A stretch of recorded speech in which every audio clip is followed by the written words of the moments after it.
right. Here we go. Just pushing all these buttons I need to push to get us ready. And 1 second, guys. All right, here we go. What's up, friends? Joe McCall here with my friend, Jeremy. How you doing, Jeremy? Oh, I'm doing great. I'm doing really well. Guys, boy, have we done a podcast before, Jeremy? No, first one. Okay. This guy, Jeremy, is a wholesaler here in St. Louis. And we're going to be talking about a deal that we just did. We netted about $20,682 in profit on this vacant land deal. And Jeremy and I go way back. Jeremy is one of the best guys I know in the industry. And he's just does deals with integrity, honesty. He cares about the sellers. He cares about the buyers. He cares about the investors that he works with. He's done a lot of deals. He's made a lot of money in this business. And I had to dragging him to be on this podcast with me because he doesn't like the limelight. He's such a humble guy, but one of the smartest guys I know in this business. And so anyway, Jeremy and I go way back. We've done a lot of house deals, just regular house wholesaling deals. He's a hard money lender. He's a wholesaler. He likes to do the stuff that I don't like to do. He likes to go out and talk to sellers, meet with the sellers, belly button to belly button, negotiate deals, get them under contract, and then flip them and sell them. And then we split the profits. I'm good at behind the scenes stuff. I like to do the marketing, generate the leads, set up the systems, give him the VAs, the virtual assistants to help, to do the marketing and all that stuff he doesn't like to do.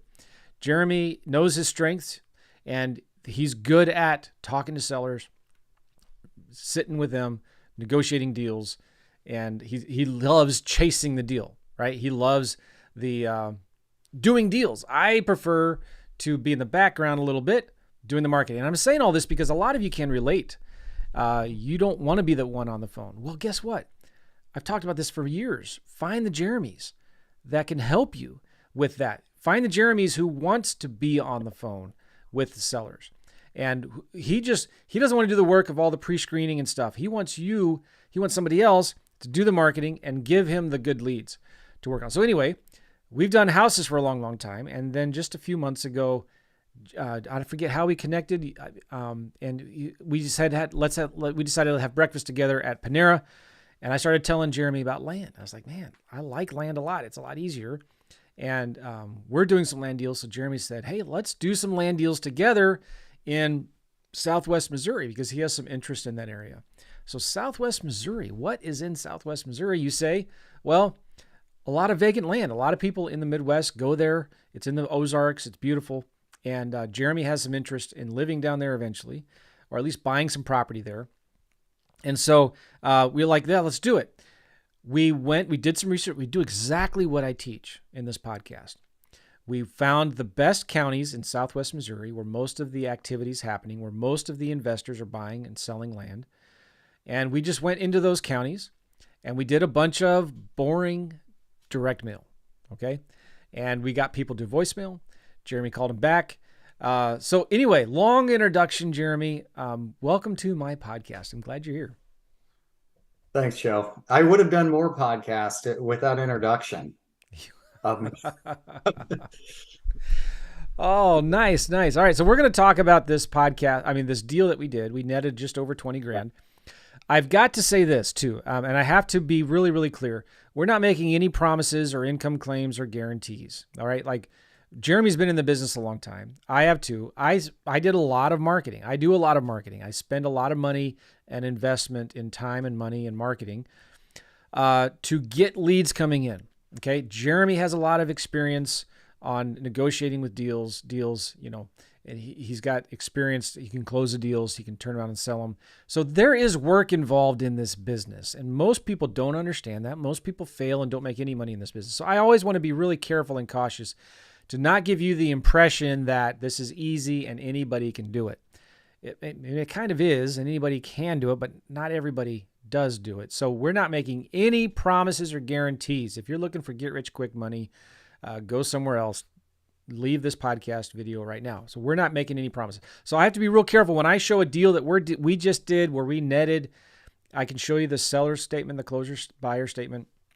We netted $20,000. There was some money. We spent a couple grand in marketing for the deal. Jeremy and I split that. So there is expenses in that, right? So I just, are we clear there? Okay. I'm not making any income claims or guarantees, but I want to tell you what we have done. We're not making any of these numbers up. Jeremy and I are both believers, and we don't ever lie intentionally. I mean, maybe on accident once in a while. I don't know. But anyway, we're not here to make anything up.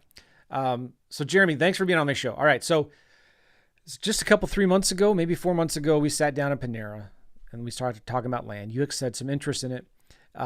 Talk a little bit about what it was like starting to work these leads from landowners and not your normal house owners. Sure. Well, and to give you a little bit of perspective, because I have done a lot of other deals. I've been doing this around 20 years. It's probably over 1,000 transactions that I've been involved in. So I'm not, right off the street. However, I will tell you, I've only done maybe a small handful of dirt or land deals. In fact, most of those were where I bought a property, tore it out, or removed the house or the property. Then we sold the land. So this is completely different. We are basically, I am looking for primarily motivated situations or people. Now, motivation, that doesn't mean they're going to lose the house. That doesn't mean, in fact, this deal that we're talking about, this was an old family farm the guy inherited, and he's owned it for 15 or 20 years. He's not doing anything with it. So that is motivation. So I do want to be clear. I don't believe any of the people I've talked to, and since we've been doing this, has told me they were losing their property or anything. I'm not talking about that type of motivation. Yeah. But yes, basically, I followed exactly what you said, Joe. So kudos to Joe for establishing the path or the roadmap. It makes your life so much easier. I don't try and recreate anything. Again, I just told you I've never really done this before. And out of our first mailer to 2 counties, I think we're under contract on a total of 5 properties. This is just one of them. So it is a volume thing too. You are going to get people that may not like you mailing to them, etc. I did learn that too. And the other side of the business I've done, you do have to have some thick skin. So everything Joe is telling you is dead on. Yeah. So 5 deals under contract. Oh my gosh. And we've sent, I'm just guessing numbers, about 2,500 or 3,000 postcards. All right. Correct. 2,700, I think, was the number. How much again? Sorry, 1,700? 2,700, I think, was the number of what we sent out. Yeah. About 2,700 postcards. All right. And we sent them all to a voicemail.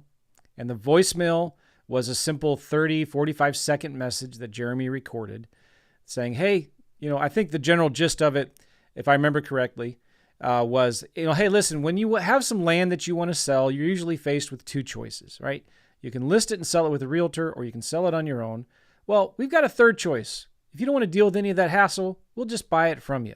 So if you're interested in selling your vacant lot, leave your name and number and the reference ID on that postcard you got, and we'll call you back. We'll make you an offer, okay? Very simple, laid back, low pressure. And they would leave a message. A VA would come in, listen to the voicemails, and then give Jeremy all the information he needed. I believe this was happening, right, Jeremy? The VA would fill out the information. Yeah. In FreedomSoft for what you needed on the property. So you got the GPS coordinates, so you could copy and paste those into a map. You got the acres, you knew the owner's name, and you knew the APN of the property and kind of where it was located, the approximate area where it was located. And then Jeremy just does his stuff, which he's so good at. He gets on the phone and talks to them. And Jeremy, talk a little bit about how you do these conversations with sellers. You keep it very simple, low key, friendly. You're not a high pressure sales pitch guy. Yeah. Talk about what you say to sellers, how you talk to them. Sure. Normally I always thank them for responding or giving us a call back. And then I I always say this, whether I'm buying land or houses, tell me a little bit about your situation and how we can help you out. I love that. So Not about I the let property. them You're talk. asking about their situation, how we can help them. Yeah. Yeah. Because I've found this over the years too. The value of a property fluctuates a enormous amount. So I don't know that I even care about the value of the property. I care more about the situation and how we can help them out. So if they have a pain point of, well, I've owned this land, I just kind of want to make it easy and get rid of it. Okay, now I know how to approach them. It's always about them.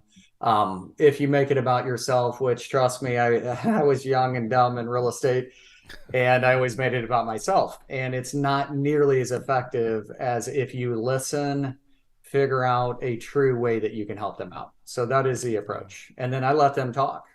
It's so simple, guys. That's the number one rule right there. I love that. Yeah. Okay, good. You let them talk. Yep. And typically it depends. Some people are, just say, hey, you sent me this card. I need an offer. You know what? Those are not the motivated people that I'm looking for. I can tell you that you might get 1 out of 100 or 1 out of 1,000 that say that. I'm looking for higher odds or higher statistics. So I'm looking for a reason why they would want to sell. There is a fair statement that there's always a price that you would sell property at.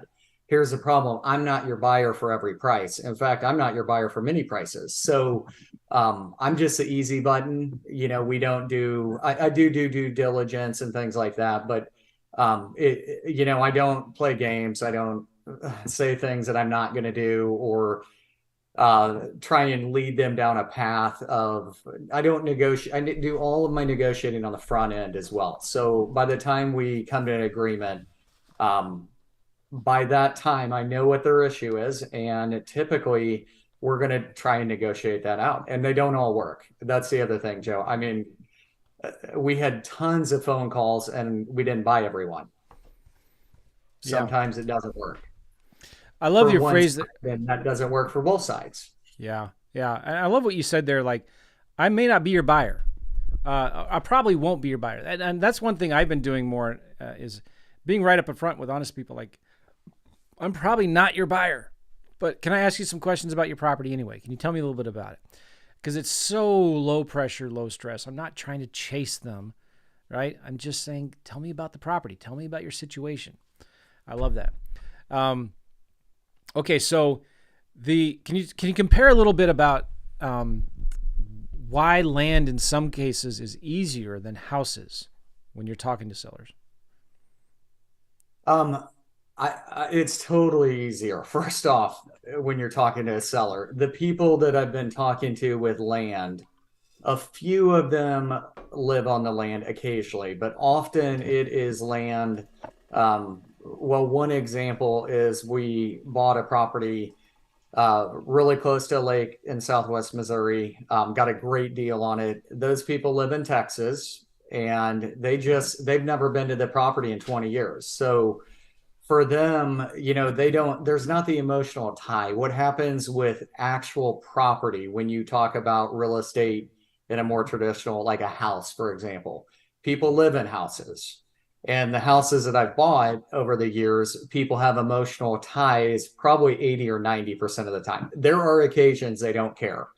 But even the people that move out of state and maybe their parents live there or their grandparents, they will say things like, I remember going to my grandma's house or grandpa's house, or I remember when I was 2 years old and I cut my, face on the chimney or whatever. It's a very emotional thing. I haven't had one person, well, I take that back. Occasionally you'll have a couple of people that say, I remember going to the farm or whatever, the land, but we're dealing with types of land that often that's not the case. So it's a little more transactional versus emotional. Exactly. 100%. And, they haven't put hundreds of thousands of dollars into the rehab of the property, right? They don't have the emotional damage of going through a bunch of bad tenants, or they don't have the emotional, I don't want to say trauma, but the history of living in the house, growing up in it. Their mom has just passed away, whatever. This is vacant land. It's dirt.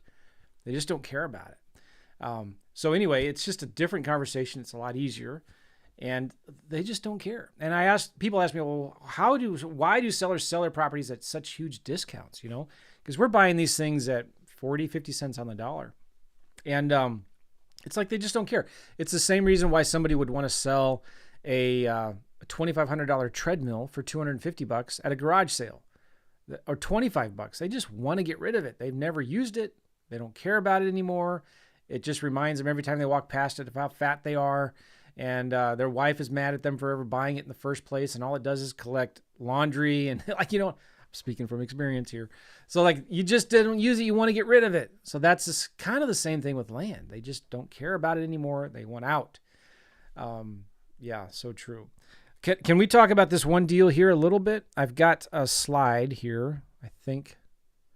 Boom. Okay, we got a little picture of it. It's really hard to see. This is from one of my slides, one of my presentations. I have the seller statement here and the buyer statement. Our net profit walked away, and you and I split this, was $20,682. And you had some costs too that you got reimbursed for. Because I'm not sure, Jeremy, you don't have to say we used either your money or hard money or private money lenders temporarily. So we did close on the deal, and we turned around then listed it. We listed it with an agent, right?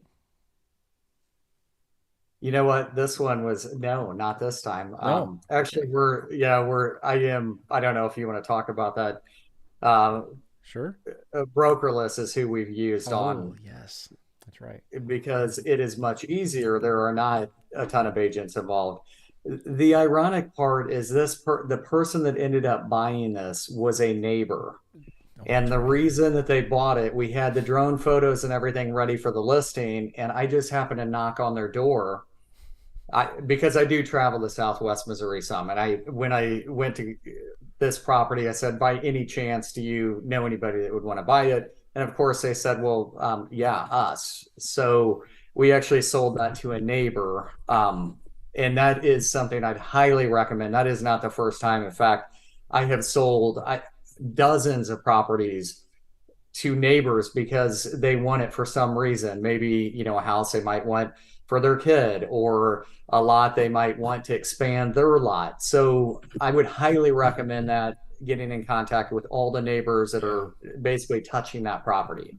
Yeah, and if you're one of my neighbors listening to me right now, and if you ever want to sell your house, call me before you list it. I'd want to buy your house, right? I want to pick my own neighbors. But yeah, so, okay, this is a 3.6 acre lot in Nixa, Missouri, which is near Springfield, Missouri, right? Yep. It's kind of gentle rolling hills. This was a property that had road access, right? It did. Yeah. Yeah. And we run through the numbers a little bit, because we bought it for just approximate numbers. We bought it for what? What did you think it was worth? Sure. I bought it for 25,000. Honestly, I knew it was worth somewhere. I thought on the MLS or on an active, agent search, we could get in the 40s. We ended up selling it for 47.5. Nice. To a neighbor. Good. There was no commissions, no agents involved. I did think, by the way, I was kind of competing on this. Another land person from some other location that doing the similar things to what you do, Joe, had mailed them an offer. I bought it at 25. They had an offer with a fake check in hand for 36. Well, let's talk about this here. This is I'm glad you brought this, and I forgot about this. A lot of land investors out there are sending blind offers. They're just called blind offers. They're pulling these numbers out of their, nether regions, and there's no substantiation or anything realistic to these numbers. And they're sending fake. Now, I've sent this before. I've done it before, okay? But a lot of investors are sending just blind offers, and you're losing so much opportunity here. And so, Jeremy, talk about what you said to the seller when they brought this up. Yeah, he sent me a picture of the letter and the check and what they were willing to offer. And he said, so I know we had talked before, but what would you like to offer now? And I said, well, have you talked to that person? And he said, no. And I said, do you think that person has gone to your land? Which I actually had. I happened to be in the area, so I drove by before I put it under contract. And he said, I don't think they've been to the land. And I said, well, let me ask you this. What are the odds that will actually close? Because I would imagine that your number one goal at this point is, yes, to sell, but also to make sure you actually close. And he said, yeah, probably. And I said, I know we talked about 25. I mean, I can email you the offer right now. And he said, well, hang on one second. And he put the phone like on his shoulder, like acting like I couldn't hear it. But he said to his wife, he goes, yeah, he'll do 25. What do you think? And she goes, yeah, let's just get rid of it. And he got back on the phone and said, yeah, we'll do it. So that was That's my heavy negotiating to get the offer from 36 down to 25. okay. I love it. So many valuable lessons here, right? Like, I understand the concept and the idea of sending blind offers in advance. And some of you may be thinking, well, I can't go to the property. I'm in Texas, and this property I'm doing marketing in Florida. But you can still talk in terms of, I'm going to have my realtor go look at the property. I'm going to have my photographer go look at the property. If you can't be the one to go look at it, right? Or sometimes you could just say, listen, that does sound like a good offer. You should probably take it. Why didn't you already call them back? Why haven't you taken it yet? And by the way, have you talked to them yet? If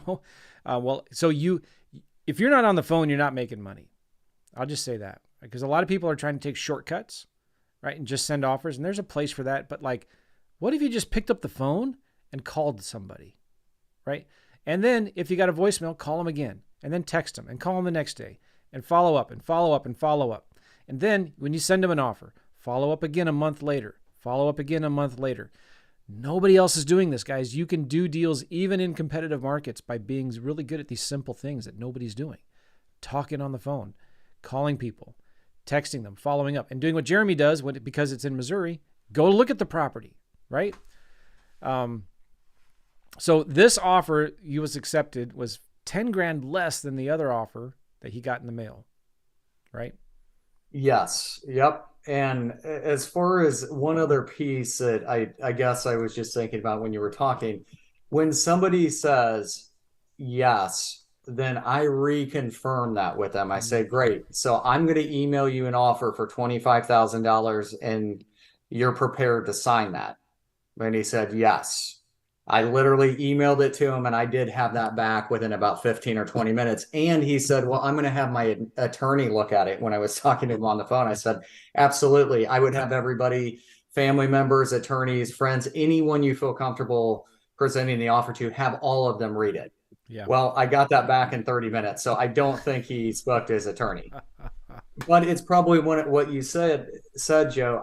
I'm not going to push back and say no, don't talk to an attorney. I'm going to say absolutely, you need to speak with your attorney. Yeah. And you're so good at this, Jeremy. And like, sometimes when a seller brings you an objection, the best thing to do is agree with them, right? Mm-hmm. Like, yeah, you're right. I would do the same thing. I would be concerned about that too. Now, let me ask you a question. Why did you ask that?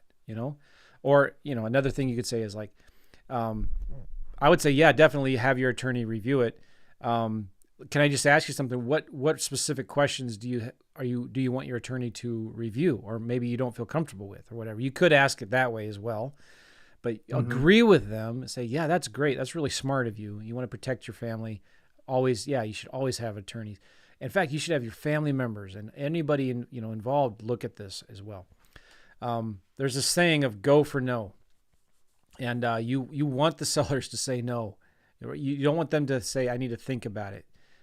So you give them permission to say no. And you'll be shocked. It does like reverse psychology. It gets them to say, yeah, they'll go ahead and sign it and send it back 30 minutes later. Okay, so talk about this property right now. It's kind of wedged between some farms. It looks like it's half grass, half land. Is that right? Or half trees, I mean. It was. There was a nice building site, so I knew that was going to drive the property value, that somebody could build and have a property on 3.6 acres. And this is in an area where there's a lot of demand. A lot of people are buying land here, building new homes. It's kind of in the suburb, outside of the suburbs, maybe more in the path of growth. But we knew already coming into this that it's an area with a lot of demand, right? Yeah, in fact, this area, it's interesting because when you pull up smaller plots like this, there's almost nothing in that area. So they only have really large plots that they're trying to sell to builders. So I also knew that's just a supply demand issue. There's not enough supply. So knowing that, I like to take calculated risk, and that was a very calculated risk. Yeah. And we found this seller by pulling a list for, I think we used Priced. Yeah, we used Priced, PRYCD, pulled a list of all the vacant landowners who own land in these two counties. And I think the only filter was it had to have owned it for over 10 years and they have to live outside the county. And so we sent them a letter, a postcard. And now we're sending in the second batch of mail, which is a letter. It's a real simple letter with a picture of Jeremy's beautiful family on the letter. And she says, hey, if we're interested, my family and I are looking to buy some land. If you're interested in selling, call me. Awesome. Now, it has road access, right? It's usable, so it's not on a huge side of a huge mountain or whatever. It's not in a wetland or floodplain. People ask all the time, what about perk test? Did you get a perk test done, or we test the soil for septics? Did you get a survey done? Did you do anything to the land? Did we bring any utilities to the land or anything like that? Good questions. Those are, I've figured out, because I mean, this is the first deal I've done in land, actually. And when I first started, I had no scripts or anything. I just started calling people and figuring it out. So I actually think I'll do better on this next batch of mail because I've perfected a few things. But due diligence is really important. I call the county that it is in, and I talk to the planning and zoning department and ask them those questions that you mentioned. I also Excellent. call, I've become friends with a few people in a short time where in the other county that we work in, I know a lady that I have her direct number and I just call her directly. And actually, she will even drive out to the property and tell me where the utilities are and tell me what she think. Like there's one that we're under contract in her county, and she went out and said, "Yeah, this is going to be great. You've got water here," and she told me the exact spot where it's at. So now when we buy it, I can tell the new Yeah. person that, and that's coming from the county. The other thing is she said, "Oh, and you will need a grinder pump." Well, I didn't know what a grinder pump costs, so I said, "Oh, really? What would that cost in your area?" She gave me that information and gave me the name of the person to do it.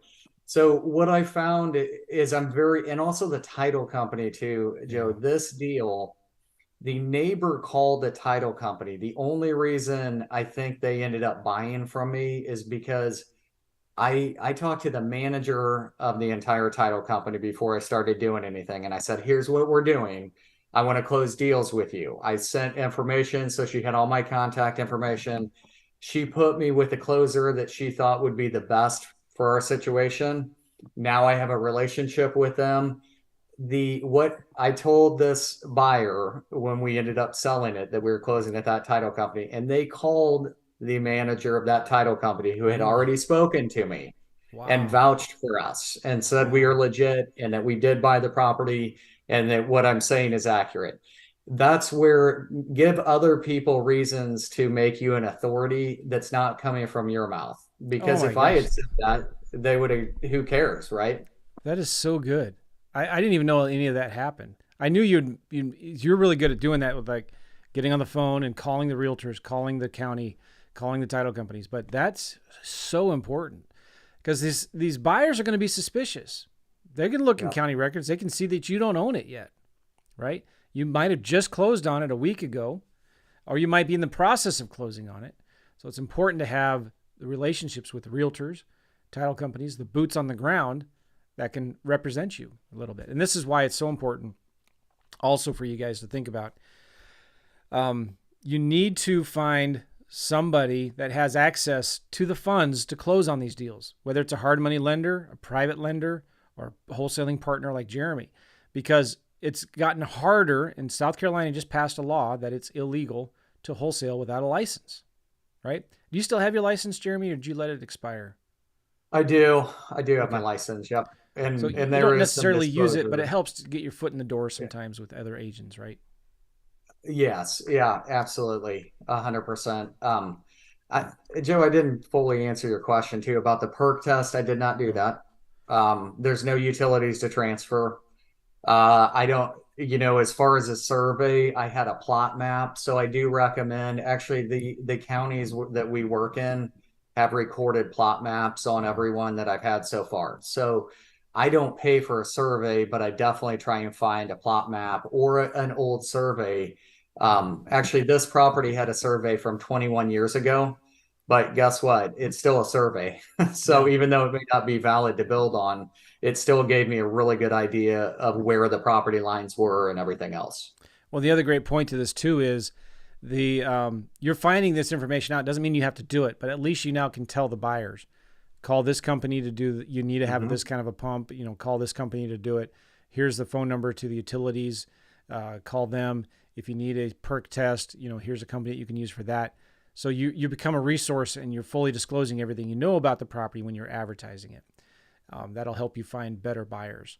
And then Yep. we got drone photography. We got good photos of the property. We didn't just rely on Google Earth, Google Maps, or Street Views. We got good pictures on it. Cool. So, anything else you want to talk about in terms of like our process of advertising this property? Well, yeah, I did want to mention you mentioned this, Joe, and I agree 100%. If you owned a property and you had owned it for a long period of time, you'd know a lot about it. And if a buyer came to you and said, Joe, tell me about your property, or can I do this? I I think it's important that you know the top 5 or 10 questions a buyer will be asking about your property, whether you live there or not. So, for example, you mentioned the perk test. Well, yeah, maybe you haven't done one, but who is that reference or who would you refer them to? The title companies, I tell people where we're closing. I don't Yeah. say you can pick any title company. I Yeah. have them all close at our title company. Yeah. Then we control that a little bit more. Also, calling the county and finding out the restriction because people are going to ask, well, this is a not on city water and utilities. So, what does that cost? Or who would I call to get a septic tank? Those types of things are important to know. So now I've got that information. So when somebody reaches out to me, I can provide that because I do think you have to remove the hesitation from a buyer in the future. Mm, yeah. So good. Such good stuff. The uh so I was talking about closing on the deal. Like it's important to close on these deals, especially when you're going to make a $20,000 profit to a neighbor, right? Like you can't do an assignment with something like that. Now, I've done assignments to investors for $45,000 profits, but it's just getting harder and harder to do those kinds of assignments or double closings because buyers are suspicious and they've heard of scams going on about and we're hearing this in the news of people selling land they don't own yet and then just pocketing the money and running, and then the properties never get sold. But when you can close on these deals, you will do more. You'll make more money and do more deals. Now, where do you get the money from? Again, well, you find private lenders, you find private investors, you find um, hard money lenders, whatever, right? So, this property we put it on brokerless.com. Now we have 4 other contracts we're working on right now. Jeremy, are you going to do brokerless.com as well with that, and explain what brokerless is? Yeah, brokerless is basically you can list a property anywhere in the United States, or I guess anywhere in the United States. There didn't seem to be restrictions on that. And for a very small fee, you can enter all the information. Now, you do have to put in the data, so you'll have to know the information. You input that, you can attach photos, disclosures, plot maps, surveys, anything that would help you, and that will go directly into the MLS feed, which also ties. So the MLS will do a lot with agents and buyers that are looking, but also you've got Zillow, Realtor.com, all these other websites that will feed to. Now you still have to, like, a realtor will put it on the MLS for you. So don't you have to, like, doesn't a realtor local in that market contact you for some paperwork to sign? Yes, and it's super easy though. It's all automated. I Yeah. mean, really, like they just send you you put in all the information. They fill that into the listing agreement, send it to you, you sign it, and then you put in the information. They make sure all the data is proper for the MLS that they're inputting. If you miss something, they just send you a quick email. It's very easy. And honestly, it's been really good. And Joe, you did recommend that, so I appreciate you doing that. Oh, good. Thanks. You should do that with your house deals too. Just flat fee. Now, Brokerless is a website that sends you to different flat fee brokers, or they're called discount brokers. These are Yeah, guys that and gals who have, instead of charging 6% commissions, where 3% goes to the listing agent, 3% to the buyer's agent, they just do like bare minimum nothing, and just list it up there for you, and you pay them a couple $100, and then you agree to, if a realtor brings you a buyer, you'll pay the buyer's agent some kind of commission, right? So yeah. what do you typically, for land now, which is a lot cheaper, what kind of buyer's agent commissions do you typically put on there? It's interesting. I actually like rewarding buyer's agents. Mm-hmm. So people that say, "Oh, I'm going to cut their commission by 1% or even half a point." I mean, how much is that going to knock down your deal and your profit? I mean, you're literally taking the money out of their pocket when you do things like that. So in that market, 3% is kind of the average. So we are doing 3%. But I think too, if you've got a area where if you put a 4% in, which again, 1% of, 25,000 bucks, it doesn't do anything really for our profit being reduced substantially, but that makes a big difference on an agent's Yeah. commission because they're not paid quite as much as our deal. So I ours, it didn't make as big of a difference, but made a big difference to their net profit. Yeah, I'd recommend 5% commissions on land. Yeah. I mean, we're selling these things for 45 grand. 1%, 5% will be 2,500 bucks, something like that. Yeah. About, so, and you're going to make 20 grand. They're going to make 2 grand. It's not a big deal. So I'm always over generous. I agree with you. I'm very generous on realtor commissions for the buyer's agents, because you think about this, it's not supposed to change them presenting your deal to their clients, right? But it will make them present your deal to them with a little more urgency. Like, oh my gosh, look at this deal here. This looks like a really good deal. And when there is something that comes across later on with some kind of a speed bump, they're going to be like, they'll be more cooperative with you to help during those speed bumps that might come later, of overcoming them and explaining to the buyer, well, we'll figure that out. I'll help you resolve this issue. You know what I'm saying?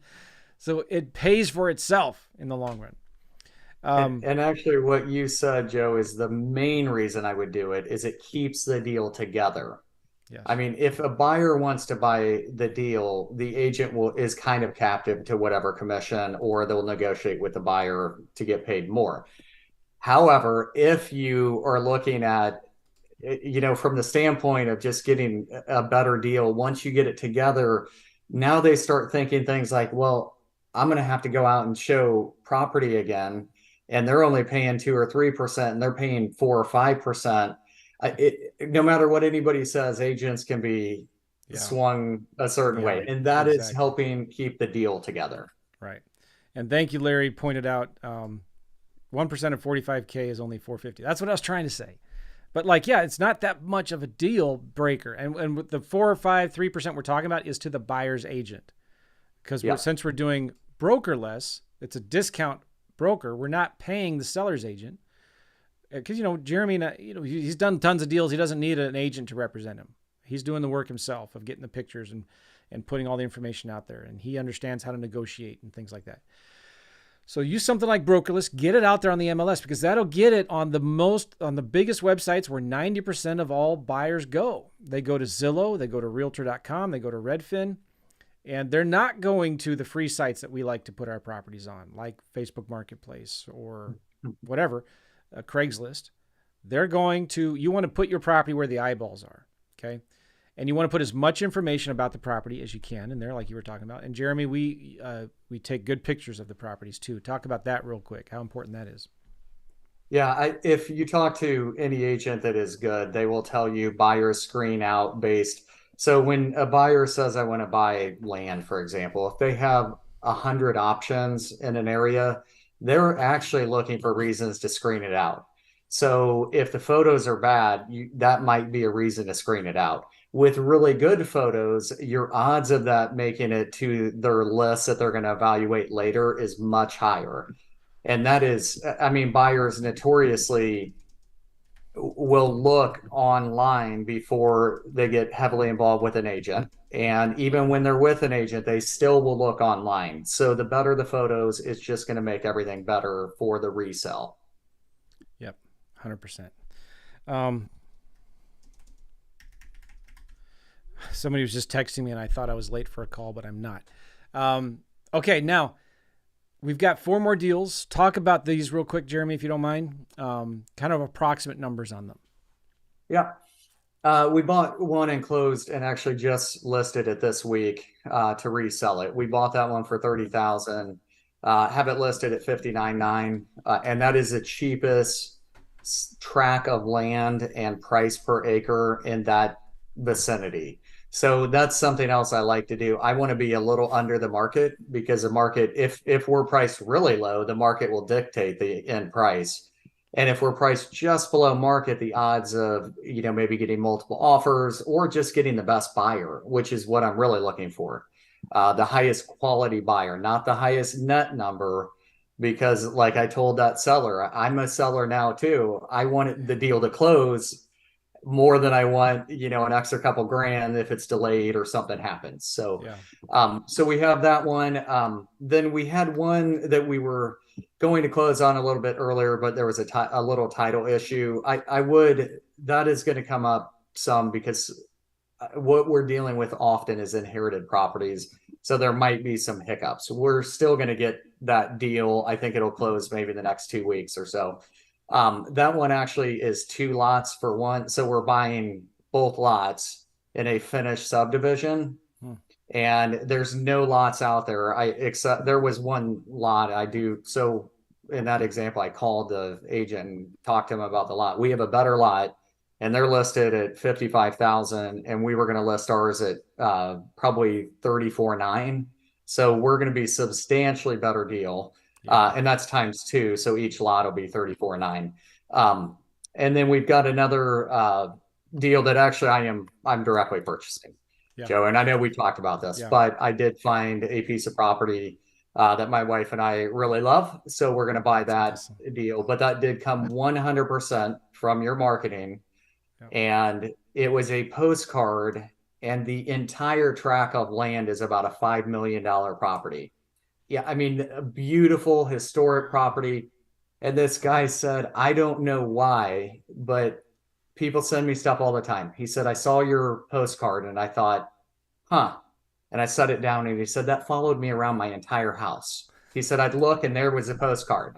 So anyway, he called me and we are buying a section just of land, not the house. He has this big house overlooking a river and it's really beautiful. Wow. But we were buying a section of that from your marketing. And again, it was a postcard, just a basic postcard that the guy called us on. It's an obnoxious postcard is what it is. I'm surprised he didn't cuss me out. Oh, I know. It's a horrible. And just so you know, in case you're curious, Jeremy and I got a little agreement on the side. He'll pay me a little bit for that, but it's not a big deal. Yeah, I can pay you for it. Yeah, so I'm excited about this because Jeremy is, he's finding these great properties that he wouldn't have been able to find.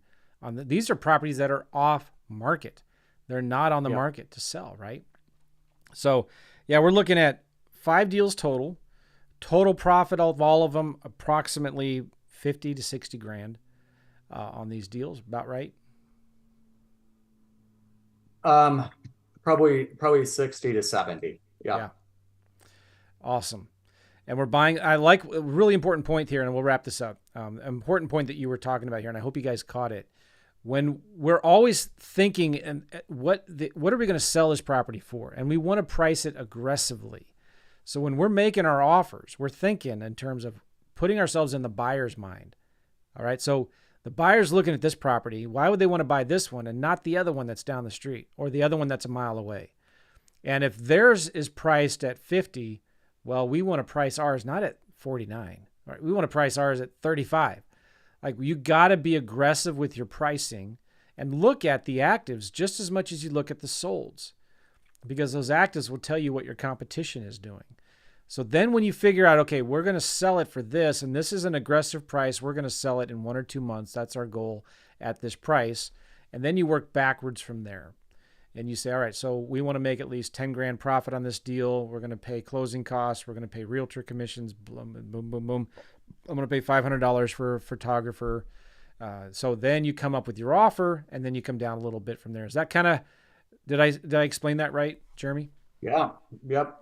And I think it's important. So don't force a round peg in a square hole. A lot of times people say, well, I can get 50 for that based on, what their analysis was.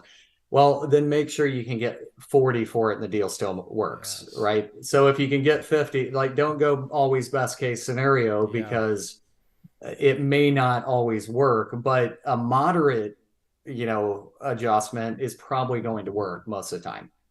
Excellent. Yeah, so good. Um, I'm looking forward to doing more deals with you, Jeremy. We just sent out another batch a few days ago. I was just writing myself a reminder to send the next batch out. And we're testing a new mail piece. We'll see how it goes. You might like the other obnoxious one better. We'll see. Well, and Joe, I do want to share something. First off, and I know we're friends, but you really are amazing at what you do. And on top of that, I have bought a couple, I renovate property in the St. Louis market as well. And I bought 3 houses in the last month that we're working on. And the amount of work that I have to do is enormous. On these land deals, the amount of work I have to do is not enormous. So, again, kudos to you because you do an amazing job, and I think it's just an easier transaction. Yeah, totally. And this is why I do land, and this is why I wanted to do something with my boys, my teenagers. We've talked about this. I look at a house transaction when you're trying to negotiate with a seller who's lived there for 30 years, and you've got a teenager boy who's 14 years old talking to them, trying to understand ARV and comps, and trying to negotiate with them. And it's like you're not going to send that 14-year-old kid to go look at the house, right? So I thought, what could I do with my boys they could do this virtual online? And we did a bunch of deals, me and my boys, and we didn't do the thing what you're doing, talking to them. We would only talk to the sellers after they got our offer. We would look at the deal, send them an offer, and then talk to them. But just think how much easier it is now when you do what Jeremy's talking about, and you just pick up the phone and call them and talk to them and be real. You're not some high pressure salesman. You're just asking questions about the property. You're acting like, I like to call it, the disinterested buyer, right? You want to get the seller to convince you why you should want to buy their property. You're not in the position of trying to convince them why to sell it to you. That gets into like sales mode, when pitch mode. We're not selling or pitching anything. We're just making offers, and we're trying to help people, and we're trying to help people. And it's a beautiful thing about this business. I love it. Jeremy, you're a good friend. I so appreciate you. Thank you for being on the show. I appreciate you letting me talk to you guys, because just again, like I said, I had to drag him here to do this, and he said, "We're not going to talk about me, right, Joe?" I said, "A little bit," but you're a good friend, Jeremy. We should hang out again soon and have coffee, maybe at Panera, Sounds sometime good. soon. Yeah, I'll text you. it. We should do that next week. Yeah, sounds All great. right. Real quick, any final words before we go? Um, you know what? I've been around a lot of other investors, and if you lead with your heart, I think you'll do better. Mm, That would be my parting shot there. that was excellent. Good advice. All right, Jeremy. Yeah. God bless you, man. All right. Thanks, Joe. We'll see you guys. Bye bye, God everybody. bless you.